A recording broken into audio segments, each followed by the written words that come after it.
Now, I'll tell you a bit about the generic cognitive model that I was talking about.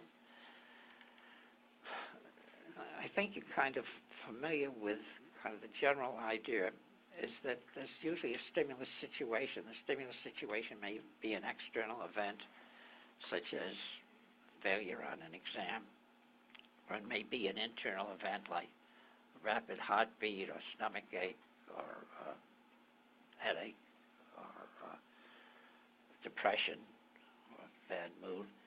And the stimulus event then activates certain beliefs, and the beliefs may be such things as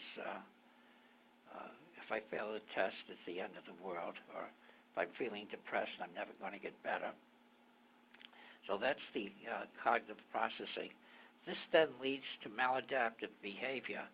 The person will withdraw or become hyperactive or do something that's maladaptive in response to this.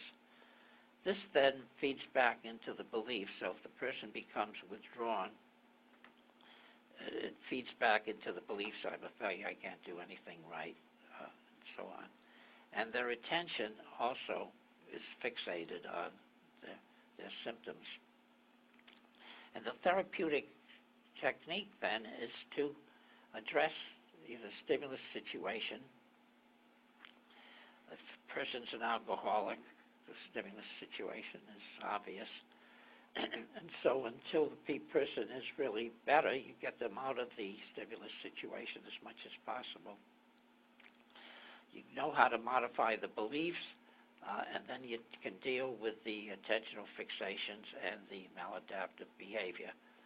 Now let me give you a few examples. A while ago we had patients with, let's say, major problem with hallucinations. So the patient, I don't know how many of you deal with psychotic kids. Any of you?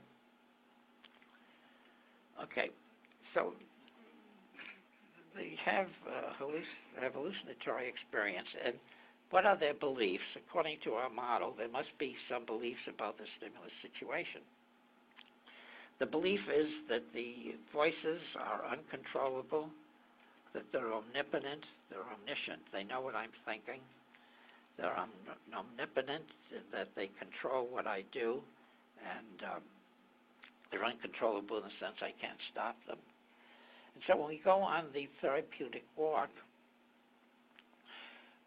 we give the patients a particular technique which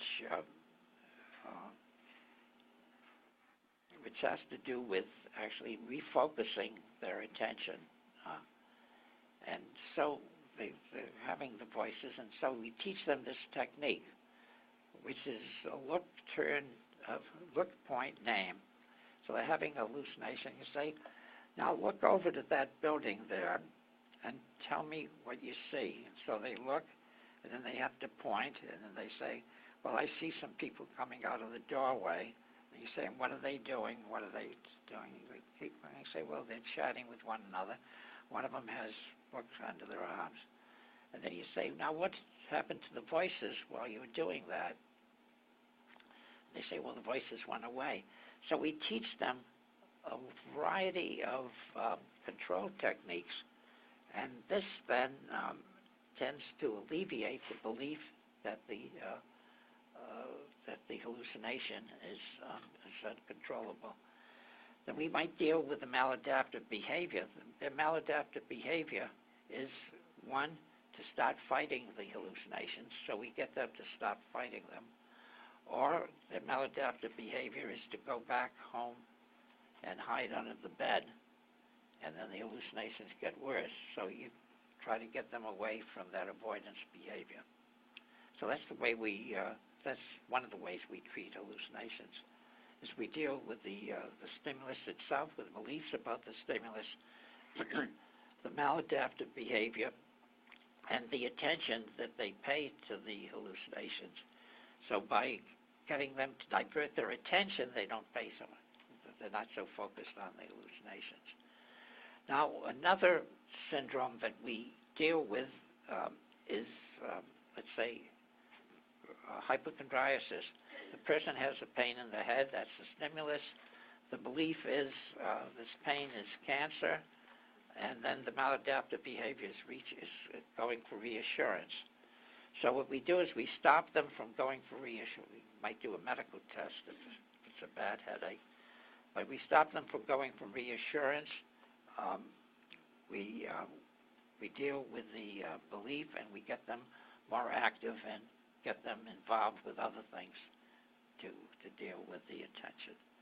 So what we're learning now is that this basic cognitive model can be applied to any disorder.